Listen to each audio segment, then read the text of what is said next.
Hi అండి, welcome to స్వర్గా makers. ఈరోజు మీరు చూస్తుంది మా ఇంట్లో వైభవలక్ష్మి పూజ కోసం మేము అలంకరణ చేస్తున్నామండి. గుడిమల్కాపూర్కి వెళ్ళి మేము ఫ్లవర్స్ తీసుకొని వచ్చి మొత్తం మేకోవర్ మొత్తం నేనే చేస్తున్నాను. నేను పాప మా చెల్లి పాప వచ్చిందనమాట, సత్య. ముగ్గురం కలిసి మొత్తం ఫుల్ హౌస్ మేకోవర్ చేసాము. దీంట్లో మా సరోజ కూడా ఉంటుంది. మా సరోజ లేకపోతే మాకు ఇంక ఏ పని జరగదనమాట. తను కూడా బాగా హెల్ప్ చేస్తుంది. ఇలాగా పూలన్నీ నేను కట్టిస్తుంటే సాహిత్య, నేను, సత్య ముగ్గురం కలిసి చేసామండి. ఇది మెస్సీ వీడియో ఇలా ఉంది. లాస్ట్కి వచ్చిన సత్య మంచి పూలు కూర్చిందనమాట. కానీ ముఖ్యమైన దేవుడికి కావాల్సిన మాల మాత్రమే సత్య చేతులతో ఉప్పింది. అలా అన్నమాట.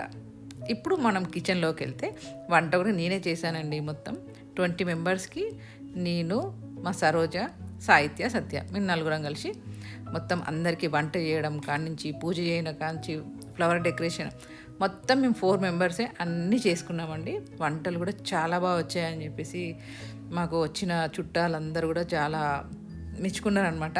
ఇది వంటల్ది. ఇంకా పూజ స్టార్ట్ చేసింది సాహిత్య, నేను కలిసి పూజ చేస్తున్నాము. సాహిత్య కొంచెం హెల్ప్ చేస్తుంది అనమాట నాకు. అలాగా వైభవలక్ష్మి పూజ చేస్తున్నాం. ఎలా అలంకరణ ఏంటి అని మీతో షేర్ చేసుకుందామని ఈ చిన్న క్లిప్స్ అన్నీ. మా సత్య ఉంది చూడండి, తను ఉంటేనే ఈ వీడియో వస్తుంది మాకు. సత్య లేకపోతే మాత్రం మాకు ఈ వీడియోలు ఇవన్నీ ఏముండే అనమాట. తను చాలా డెడికేషన్గా మస్తు కామెడీ ఇచ్చుకుంటా, జోక్స్ చేసుకుంటా, చిన్న మిస్టేక్ కూడా జరగకూడదండి. ఏమన్నా మిస్టేక్ ఉంటే మళ్ళీ ఫస్ట్ నుంచి పెద్దమ్మ స్టార్ట్ వీడియో అంటది. భయానికి మేము ఇంకా మళ్ళీ స్టార్ట్ చేస్తే ఇంకా మా వర్క్ అవ్వదని తను ఉంటే చాలా జాగ్రత్తగా చేస్తాం అనమాట.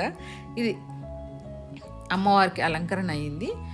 ఇది మనం గణపతిని చేసి గణపతి పూజ చేయాలి. అలా గణపతి చేసింది, పాప చేసింది. ఇది వైభవలక్ష్మి పూజ స్టార్ట్ అవుతుందండి. అలంకరణ చేయడం మొత్తం ఫినిష్ అయిపోయాయి. ఇప్పుడు దీపారాధన అనమాట. దీపారాధన చేస్తున్నాము. కానీ చాలా మంచిగా అనిపించిందండి. అమ్మవారు పూజ చేసుకుంటే పాజిటివ్ వైబ్రేషన్స్ వస్తాయి కదా, నెక్స్ట్ లెవెల్ అండి. చాలా బాగా అనిపించింది పూజ చేసుకుంటే. మేము మార్నింగ్ నుంచి 6 o'clock నుంచి స్టార్ట్ చేస్తే 9, 10, 10:30 అయింది అనుకుంటా. ఇంకా కంటిన్యూస్గా నా విజిటింగ్స్ ఉన్నాయి. పూజ చేసుకున్నాను. నేనే గుడిమల్కాపూర్కి వెళ్ళి ఫ్లవర్స్ తెచ్చుకున్నాము. మీకు తెలుసా, మాకు డ్రైవర్ కూడా లేడు. పాపనే డ్రైవింగ్ చేసింది. నేనే తెచ్చుకొని ఈరోజు ఇంకో విజిటింగ్ కూడా ఉండే. విజిటింగ్కి వెళ్ళి పూలు తెచ్చుకొని అలంకరణ చేసి వైభవలక్ష్మి పూజ చేసినాం. అలానే మేము తులసి కోట అందరికీ పసుపు కుంకుమ ఇస్తారు కదా, పసుపు కుంకుమ చీర ఇస్తారు. మేము రిటర్న్ గిఫ్ట్ లాగా తులసి కోట ఇచ్చామండి. అట్లా శారీస్ ఇచ్చాము. చాలా బాగుందండి Pooja. Thank you very much. ఇప్పటివరకు మా వీడియోని చూసినందుకు. Like, share, subscribe.